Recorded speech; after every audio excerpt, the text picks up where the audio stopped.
मैं शिक्षा संस्कृति उत्थान न्यास के उत्तर क्षेत्र और उत्तर पश्चिम क्षेत्र के संयोजक जगराम जी को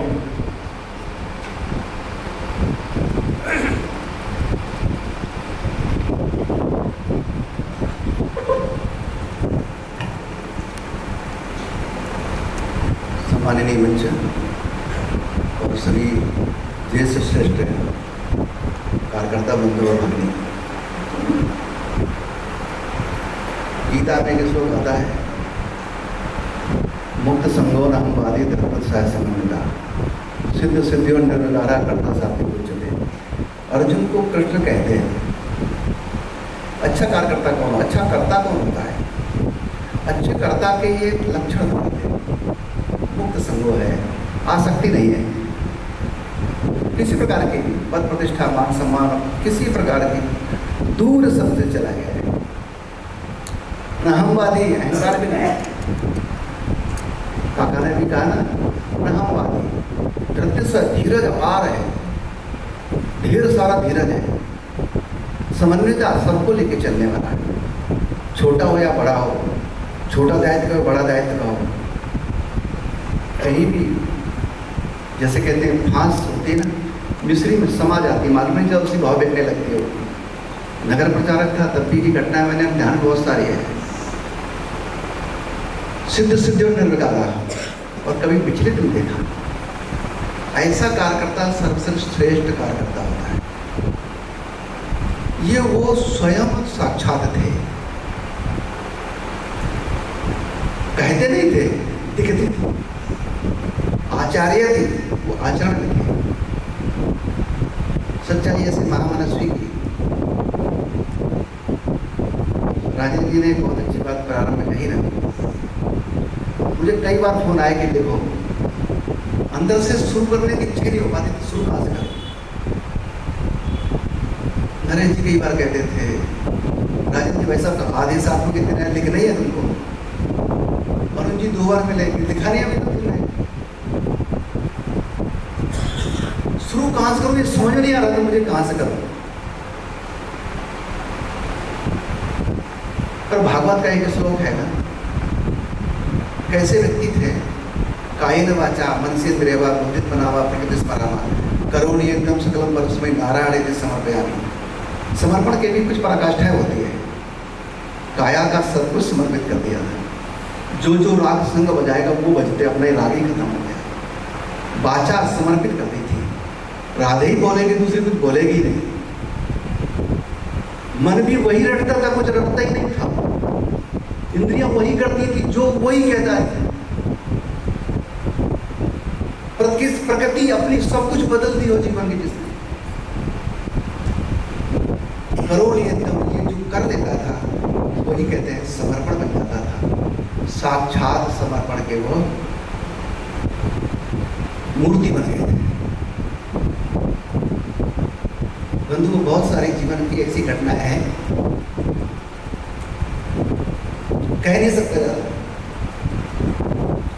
सच्चाई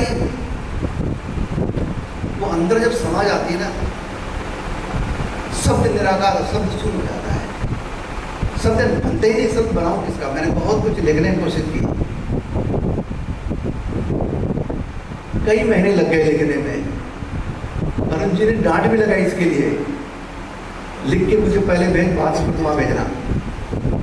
कुछ कोशिश की, फिर भी मैं संतुष्ट नहीं हुई। ऐसे महामनुष्य का जीवन कुछ शब्दों में, कुछ संस्मरणों में बांधा जाए। मैं नगर प्रचारक निकला, भाई साहब बैठे हैं राधेश्याम जी, मुझे लेकर के ले जाने वाले पहले यही थे। और आज तक मैं टिका हूं तो कई कुछ लोगों के पीछे से पकड़े हैं।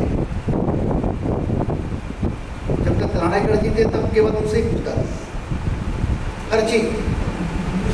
मन में कोई दुविधा है, शंका है, परेशानी है, मन की कुछ बात है, तो मैंने उनको तीनों रूपों में देखा है। एक अच्छी माँ के रूप में देखा, खाया नहीं, 4 टुकड़े पपीता के आ गए हैं और बैठे खाने को। जगराम को बोला था ऊपर लेटा आएगा, 2 टुकड़े मुझे दे दिए और कोई आ गया है तो अपना एक टुकड़ा दे दिया होगा, लेकिन मेरे टुकड़े से 2 ही मुझे दिए। माँ के अलावा ये कोई कर सकता है क्या?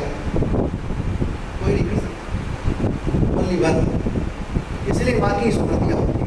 रोते इसलिए उसको है, शरीर के लिए कोई रोता थोड़ी है। उपकार जो किया है, उन्होंने जो किया है, उसकी स्मृतियाँ इतनी हृदय तक समा जाती हैं कि उसको रोते रहते हैं, जिंदगी भर तक याद करते करते माँ को रोते रहते हैं। ऐसे ही एक मात्र रूप में तरानेकर जी पिता जैसा भी देखा मैंने। कुर्ता फट गया है क्या? अरुण जी देखो उसका कुर्ता फट गया है, तुम चिंता नहीं करते हो? अपने अलमारी से खोल करके उनके पास भी कुर्ता क्या कुछ ही नहीं रखते थे। हाफ स्वेटर पहन लिया, साल कंधे पर रख ली, उसे उन्होंने कितनी ठंडे काट डाली जीवन की पता नहीं चला उनका। लेकिन चिंता कितनी करना, मेरी तौलिया फट गई है तो उसकी चिंता उनको है। मुझे जब तक मैं रहा यहाँ मध्य प्रदेश में, जब तक वो रहे, मेरे लंगोटी वही देते रहे। कहाँ से बनवाते मालूम नहीं, और एक ही वचन दिया था, लंगोटी अच्छी लगती है मुझे, लंगोटी पहनना। अरुण जी पहनते हैं, तू भी पहनना। उनके जाने के बाद पहले मैंने लंगोटी छोड़ दिया, पालन नहीं कर सकता हूँ, वही नहीं है तो मैं किसके लिए पहनूंगा। यादें थी इसलिए पहनता रहता था। सच में एक आदर्श पिता को मैंने देखा, बीमारी अवस्था में भी मैंने अपने घर की याद नहीं आई, परिजनों की याद नहीं आई, अपनों की नहीं आया, सगे संबंधियों की याद नहीं। ग्वालियर बहुत लोग थे, भिंड मुरैना सब बहुत लोग थे, कभी मैंने याद नहीं किया किसी को। तरानेकर जी खाना नहीं खाया, जब तक हॉस्पिटल में देखने नहीं गए तब तक उस व्यक्ति ने एक टुकड़ा खाना भोजन नहीं किया होगा। देखने जाएंगे होली के दिन, और जिसे कहा कि आप सब लोग कार्यकर्ता नहीं जा सकते ना, तो अटेंडर बन के रहना भी है, अकेला नहीं रहना चाहिए यहाँ। और ये 3 दिन तक पूरी होली का जो जश्न मध्य प्रदेश के यहाँ का स्वभाव है, अटेंडर सुबह शाम रात दिन बिना नहाए तो क्या किया भगवान जाने, वही नीचे जमीन पर मेरे बगल में लेटे रहे। तरानेकर जी को हर चीज़ की पल पल की खबर देते थे। बड़ा विचित्र जीवन देखा मैंने, ये पिता ही कर सकता है। डॉक्टर ने मना कर दिया, डॉक्टर साहब बैठे हैं, भगवान जैसे कहता हूँ इनको, तो मैं आज मैं खड़ा हूँ तो उनमें से तरानेकर जी मुझे अब नहीं करना, शायद मैं आज यहाँ नहीं भी होता, और मैं आज बोल भी रहा हूँ तो केवल तरानेकर जी उसके पीछे है, बाकी कोई नहीं है। संग तो बहुत बाद में आता है, बुद्धम श्रवणम पहले व्यक्ति होता है, धम्म तो बहुत बाद में होता है, संगम बहुत बाद हो जाता है। ऐसा तेजस्वी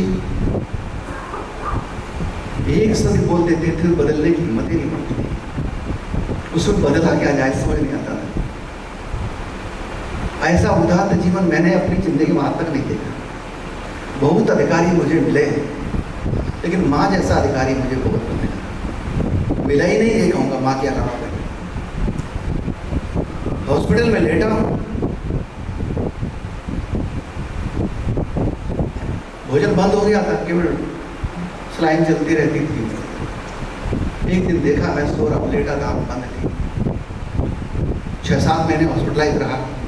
तरानेकर जी का समय आए और मेरे पैर दाब, मेरी आंखें खुली, लिखा तरानेकर जी बिस्तर पर बैठे पीछे, और पैर धीरे धीरे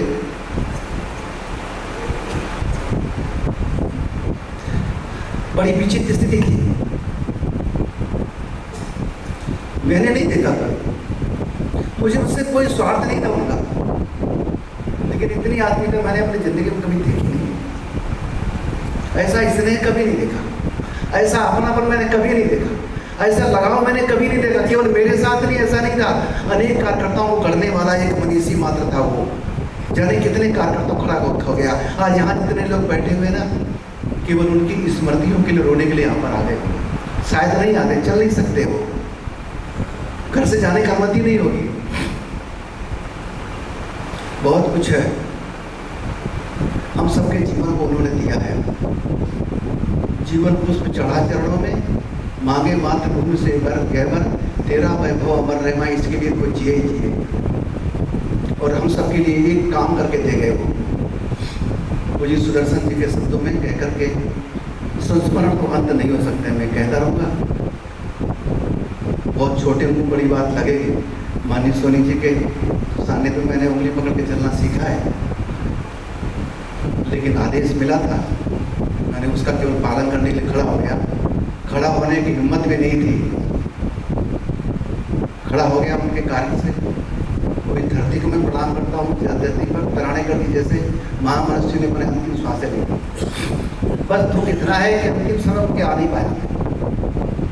मुझे खबर आ गई थी भोपाल में कि आ जाओ, समय उनका आखिरी है, जीवित देख सकते हो।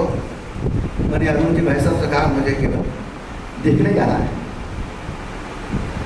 बाद में चले जाना, कुछ नहीं होगा, चिंता मत करो, वो भी है। मैंने कहा मुझे चले जाने दो।